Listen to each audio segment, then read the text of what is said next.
Ici Madame Catherine en direct de son sous-sol. Et oui, c'est ça être en confinement. On est chacun chez soi, en train de prendre soin de nos familles, d'être en sécurité. Mais ça ne veut pas dire qu'il ne faut pas garder notre cerveau actif. Alors voilà, aujourd'hui, je veux te dire que je m'ennuie vraiment de toi. Ça fait déjà plusieurs semaines que l'école est fermée. Puis j'ai vraiment hâte qu'on se revoie tout le monde ensemble. On ne le sait pas quand, évidemment. Puis on n'a pas de pouvoir là-dessus, malheureusement. Mais en attendant, j'ai pensé t'envoyer une fois de temps en temps des petites vidéos et de continuer mes petits ateliers Teams. Donc sur Teams, là, ceux et celles qui sont allés, j'ai trouvé ça super parce qu'on peut tous se voir un petit peu. On peut tous raconter un petit quelque chose. Vous faites ça comme des champions. Je suis tellement fière de vous. Et ça, c'est vraiment positif pour tout le monde. Moi, à chaque fois que je quitte la classe, ça m'a fait du bien parce que je me rends compte que je suis contente de savoir ce que tu vis chez toi. Je suis contente de te voir qu'il a l'air bien dans ta maison. Puis que tu passes du bon temps en famille, que tu gardes tes neurones actives, puis que tu travailles fort. Alors, justement, là-dessus, je t'envoie des petits travaux une fois de temps en temps pour garder tes neurones actives et à chaque semaine, en fait. Puis, je suis contente de voir qu'il y en a beaucoup qui travaillent bien à la maison. J'ai reçu des travaux de plein d'élèves qui me les envoient par leurs parents, des belles photographies. Donc ça, tu peux me les envoyer même toi-même, hein, par Teams, gêne-toi pas. Je vais les recevoir. Il y a une section clavardage et je vais pouvoir te répondre immédiatement. Donc, gêne-toi pas, ça va être vraiment super. Aussi, ben, toutes les petites choses que je vais t'envoyer, je vais tranquillement faire des petites capsules là, pour vous aider. Par exemple, cette semaine, je vous avais invité à écrire une lettre à un proche. Écrire une lettre à un proche en une période de confinement comme ça peut être très, très, très significatif. Je ne sais pas pour vous, mais moi, dans ma famille puis dans mes amis aux alentours, il y a des gens qui vivent seuls. Il y a des gens qui sont plus âgés aussi, qui sont plus à risque, mais qui ne peuvent vraiment pas sortir de chez eux.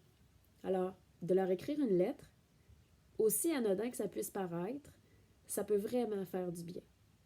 Donc, avec ma grande fille Julia, hein, que je te parle souvent, qui est rendue en deuxième année, on écrit des lettres ensemble.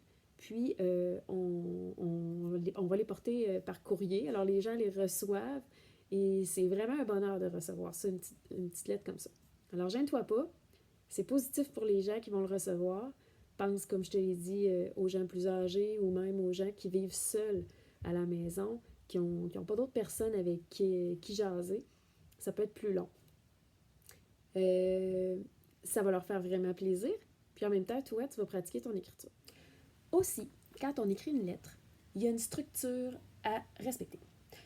Alors, dans le document que je vous ai envoyé, on voit un petit peu la structure.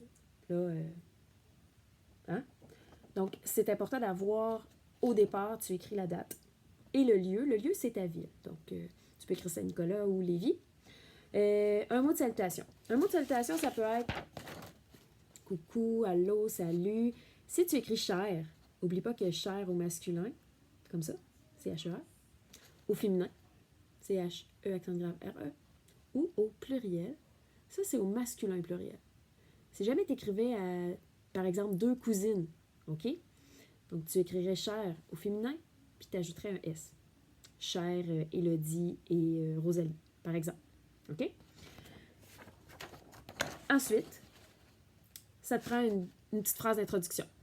Alors, je suis contente de te parler aujourd'hui. J'espère que tu vas bien. Je pense vraiment fort à toi. Bon, il y a plein d'idées aussi sur l'autre côté de la feuille. Petite phrase d'introduction. Tu as plein d'idées ici. Au centre, évidemment, tu écris le développement de ta lettre. Donc, tout ce que tu veux dire va se trouver ici. Qu'est-ce que tu as envie de dire à la personne? Tu peux parler un petit peu de toi. Tu peux poser des questions si tu veux avoir une réponse. Ça, c'est bien important. Et finalement, une petite formule de politesse pour terminer. Formule de politesse, ça peut être toutes sortes de petites choses ici. OK? Donc, il y a plein d'idées. Bisous, à bientôt, avec toute mon amitié, je pense à toi, j'ai hâte de te voir, par exemple. Et tu peux écrire aussi à la personne, j'espère que tu vas me réécrire, parce que c'est toujours le fun de recevoir un échange de courriel. Peut-être que tu vas commencer une belle correspondance avec quelqu'un, on ne sait jamais. Et finalement, ta signature. OK? T'oublies pas de signer. Puis là, tu vas avoir une belle lettre bien complétée. Ça, c'est comme un plan. Tu n'es même pas obligé de l'imprimer. Tu peux juste utiliser... tu peux juste l'utiliser à côté là, pour être capable d'écrire ta belle lettre. Évidemment, tu fais attention à ton orthographe. Tu écris avec ta plus belle écriture. Puis, tu vas avoir un beau résultat à envoyer à quelqu'un à qui ça va faire vraiment plaisir. Pense avec ton cœur. Quand on écrit des mots qui viennent du cœur, ça fait toujours du bien à recevoir. Alors voilà, j'espère que tu vas passer une belle semaine. Prends soin de toi, prends soin de ta famille, écoute bien papa et maman. Puis j'ai vraiment hâte de vous revoir. Alors, à bientôt! Bye!